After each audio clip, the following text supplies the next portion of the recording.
People love a shocking horror film, don't they? Yeah. You weird lot, you. No, I'm the same. Hello everyone, welcome to Boys on Film, where we take a look at the latest movies on offer. I am your host, Phil Marriott. Joining me is my co-host, Paul Joseph. If you are new here and you love movies, please consider subscribing and like the video at the end of it if you like it. Hopefully you will. We're talking about something quite gritty today. We've just seen a film called Speak No Evil, which is a horror film directed by Christian Tafdrup, who is a Danish actor and director. It's written by him and his brother, who is Mads. I read so much online over the last few weeks before going into this, thinking to myself, okay, I've seen a lot of shocking, disturbing horror films. You know, obviously you have as well, big horror fans. I wasn't quite prepared enough, though, for this. And it's interesting, we were talking about our horror scary moments the other week, and I was saying about, actually, for me, it's more, rather than stuff that scares me or jumps me, it's more stuff that disturbs me. And this really was really disturbing, and it really lingered with me for a long time. Yeah, it was really shocking, and I think it's a really tricky one to talk about, A, because I don't want to give away any spoilers at all, and B, happy everyone, we already had a little pre-meet so we could kind of like about it, but Phil and I aren't going to give anything away. In terms of like visceral gore and nastiness, there's torture porn films where there's a lot more than in this, but the heavy stuff in it and the shocking stuff is really shocking and really heavy. It is like a pressure cooker that just finally explodes. It's like you feel that the tension is increasing throughout the film, and it's around about an hour and a half, an hour and 40 minutes, centering on a Danish family that go to visit a Dutch family because they're invited. They meet on a short vacation. They're on holiday. It's weird, isn't it? Because they're not necessarily great friends. They don't know a lot about each other. And I guess that's what taps into your fears about meeting people. Because after seeing this, I think I'm going to be a lot more untrusting of people that I don't really know that well. Yeah, it is a bit like, wow, you know, makes you think twice about crossing someone's threshold, really. And it is that thing about, you know, you meet certain people in a certain context, but then actually seeing them in their home setting. And of course, you know, this plays out very nicely as a lot of middle-class awkwardness. The Danish family, very sort of upper middle-class, affluent, good-looking couple, and then this other couple are a little bit more, when you get to their setting, a little bit more bohemian, and the place they live is a little bit cramped and a little bit bit more shabby, and there's that slight awkwardness. And then, of course, there's the awkwardness about parenting and how you think parents should be acting towards their children or your children or not. And so there's quite a lot of that kind of like, oh God, this is a bit of a awkward, you know, are they going to make it through the weekend without just having a big row? And how much odd behaviour do you entertain to kind of keep the peace and to kind of not make a scene or not a thing? But also if you're staying with someone in a different country. And also how much you put up with when you're staying with friends as well, or people that you don't really know that well, because there's that awkward feeling about being accepted, but also living your life the way you want to live it. And if somebody tells you that that's not quite right, oh, you should do it this way. It's like there's that scene where he feeds her meat and she's a vegetarian. She says when they get there that she's a vegetarian, and he kind of almost forces her to eat meat, and because she doesn't know him that well, she takes it and she eats it. Morten Burian stars as Bjørn. His wife is Louise, and she is Sidsel Ziemkoch. Daughter Agnes, Leva Forsberg. They meet the couple, their son, at an Italian resort, I think. Patrick Fedger Van Hoot, and forgive me if I get the pronunciation of these names wrong. Karen as well, who's his wife, Karina Smulders. I think what's quite nice about this is, you know, the film very much starts from sort of Bjorn's position of his viewpoint as the Danish dad at the swimming pool, kind of reading a book in this nice sort of like villa resort with kids jumping around, and there is a sense of that kind of like middle-aged dad on holiday with a kid and whatever, and maybe, you know, his life a bit boring and a bit whatever, and then there is this sort of sense of a bit of adventure with this slightly more free-wheeling kind of couple who are a bit more loosen up, and that can be quite attractive to kind of like have a mate who's a bit more like, oh yeah, let's go and get drunk and do whatever. And there's a little bit of sort of awkward male bonding, and also a bit of kind of like, let's be men and go and shout out at the wilderness and stuff like that. Through doing that, if you really like kind of let a wolf into your sheep pen, really, by, you know, not being so judicious on who you befriend. And a lot of the fear, I think, from this comes, well, it's connected to the children, because I think obviously Patrick and Karen's child is quite pivotal in the plot for this story, because he can't speak. They are told that he was born with a defect. I don't know if you noticed the score. I mean, the score for me, the music in this was so bizarre in a really kind of odd way for a horror film, because it was like really heavily orchestral, almost like overly dramatic in a way, even when scenes weren't necessarily that like disturbing or scary. And so in a way you're kind of led to thinking that something bad or something terrible is going to happen. It doesn't necessarily happen, but you're kind of like brought into that. It reminds me of the film Kill List that came out a few years ago. That film is fantastic. Again, quite disturbing film. Because of the music and editing for most of the film, and obviously there's some really gory stuff and some really disturbing stuff, but even then when there's a scene where they're having like a barbecue and some people, there's, because of the music, you're just very unsettled because it's quite jarring, and so nerve that's kind jangling. of foreshadowing that something's not good here.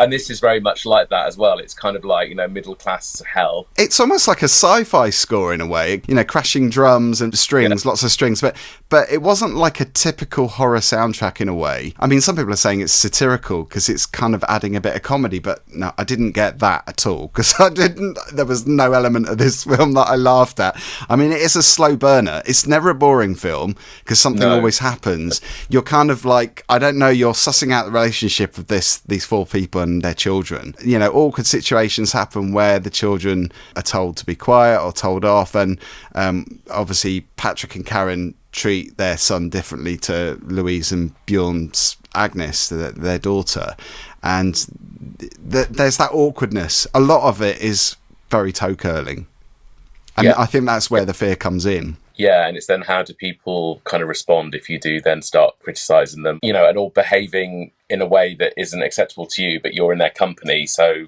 and you're at their place. So kind of what position do you really have to criticise things like that? I guess a lot of people have been in a similar situation. I mean, not to the same extremes, but, where they're with people they don't know, they're staying with people, and obviously they've got a different lifestyle and different behaviours. And you do have a certain sense of fear that, you can't escape, even though you could. I mean, there's so many moments in this film where Louise just says to Patrick, we've got to get out of here. And he doesn't really listen to say, he's quite tolerant of it, I think. Yeah. And that's frustrating as a viewer. Yeah. Because he's more like, look, it's just, let's just get through the weekend. We don't want to offend these people. They're nice. And it's just, she's like, this is, I wouldn't be surprised if there was an American remake of this. I would imagine it's done festivals and stuff. I think it's got quite a lot of attention. It seems to at points follow a kind of like people in peril kind of plot. It does scream out for a remake. They've just done one with Goodnight Mummy. Right, yeah. With Naomi Watts, who's in the new American version.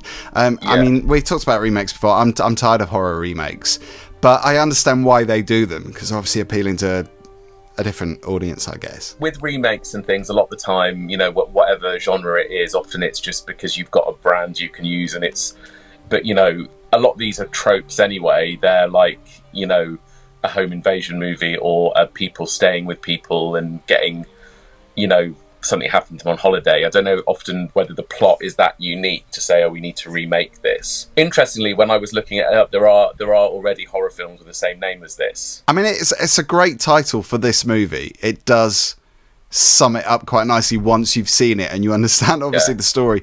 I mean, the story itself is really a demonstration of how evil humans can be and what monsters they can be. I would say it's not far-fetched. I would say it definitely has believable elements which make it truly horrifying, because I think people can be this evil, and that's the thing, isn't it? I don't think you ever think, thanks to the performances as well, I don't think you ever feel like you're watching something that is completely over the top. I think it's quite believable in a really disturbing way. Afterwards, you said it stayed with you. It's stayed with me as well. I mean, I feel kind of goosebumpy now just thinking about it. It's weird, isn't it? Because you sent me a message saying, I'm quite a hardened horror fan. You had a high threshold, I think you said, with horror, and I'm the same, because I've seen so many disturbing horror films. I mean, this made me feel like I felt when I watched Martyrs or Wolf Creek. That kind of, it shook me to the core, this film. I think when good horror is also good drama and is very well developed characters, and here we're talking about two sets of characters and we don't know who ends up being the antagonist and the protagonist. I'm not giving it away, but you do care about people. So when something bad happens, it really feels like a bit of a gut punch. Whereas, your good classic slasher is a load of annoying stereotypes running around a haunted house, getting bumped off. So that's fun because you're not invested in them. Whereas all the people in this are very well drawn, and you kind of very much do feel for them and empathise with them, and you don't want bad stuff to happen to them. And if it does happen, it's tough. So I watched this first thing in the morning. You saw it at night. So you actually went to sleep just after. I'm so glad that wasn't me, because, this would have given me... this would have given me nightmares. Horror films don't really give me nightmares until much later. I start thinking about stuff and then, I start dreaming about things. But, it's nightmarish. I think nightmarish is a really good word to describe this film, because it's your worst nightmare. A lot of horror is either, intentionally gory to make you go and it's almost more funny. It's like, a head's flying off or whatever, whereas this is more like brutally realistic and it doesn't really shy away from what happens. This is such a tricky one to recommend because I think it's a really, really good film, and I think people who enjoy good drama, good horror drama, should watch it, but it is hard. It's really a tough hard. watch. It's definitely not for everybody. I think certain horror fans wouldn't like it, and by that I mean there are certain horror fans that like more psychological thrillers. I think if you're quite experienced with horror films and you've seen loads of horror films, even the disturbing ones, like ones that I mentioned earlier, Wolf Creek, Martyrs, I think you will see how well crafted this film is. I think it's brilliantly put together. I think it's well written and directed. It makes you believe the characters. I think the performances are fantastic. I think it's truly shocking. And again, you can't recommend a film for being, well, I guess you can, because you feel something from it. I mean, I came away from this film feeling rattled and it shook me to the core, and I think that's quite a powerful thing for a film to do that. I think it's obviously they're doing something right. They're making me feel like I'm living, which is one of the reasons why I love horror films. And not everybody gets that. Modern horror, you have to sift through a lot of shit to find good stuff. And when it comes along, it's very rewarding to watch really good contemporary horror. Is it going to be difficult for you to do a star rating? Because... No, I've objectively thought about it, and I'm going to go for 4 stars. Yes, me too. I did dabble with 5, but I mean, I can't really see any flaws. I think certain elements that we discussed before, we're not going to mention now, obviously, because that would spoil it, but I think that could be a tricky subject for some when you think that there are children involved in this film, without saying anything else. So I think that could be maybe something that people would question. I don't know, it's kind of like it manages to be quite arty but also quite realistic as well, which is no mean feat, and it manages not to be silly as well. So it does do really well. But I kind of think 5 stars, I think maybe has to be pretty epic and kind of like and actually like 5 stars is like outstanding or something. 4 is very good, and this is very good. And I guess 5 stars is for something that you would see again. Would you see this again? It's tricky, isn't it? I don't know whether I'd put myself through it, to be honest. You know what? I think there would definitely. I think knowing how it unfolds, there would definitely be I think it'd be interesting because I think there's to watch it knowing, because I think there's probably there are clues and there is quite a lot of foreshadowing in there. So I think that would be interesting. But you might then want to go, okay, I won't watch that bit again, or that bit. So it's Speak No Evil. It streams on Shudder from the 15th of September. There's a real buzz about this film, though, not just the people that have seen it at festivals, but people that have heard, other people talking about it. I mean, I posted on Facebook that it's probably one of the most disturbing films I've seen for a while, and everybody was flocking to the post, leave their comments like, where can I see it? Where can I see it? People love a shocking horror film, don't they? Yeah. You weird lot, you. No, I'm the same. I'm in that category. Well, there's nothing worse than just being bland, is it? Do watch it, but watch it with caution. Yeah, absolutely watch it with caution. So if you have seen it, or maybe you're going to see it, or you're streaming it on Shudder, let us know in the comments below what you thought of it. I'd love to discuss this film again. Maybe we could do a spoiler version, because I think you could really dissect elements of this film, because there's still loads of it that I can't quite understand, and I probably never understand, to be honest. But if you have enjoyed this review, please consider subscribing, hit like, tell your friends, tell your dog, share it with everybody, including your dog if you like, and we'll see you soon. Always good to see you, Paul. You too, thank you. Don't have nightmares.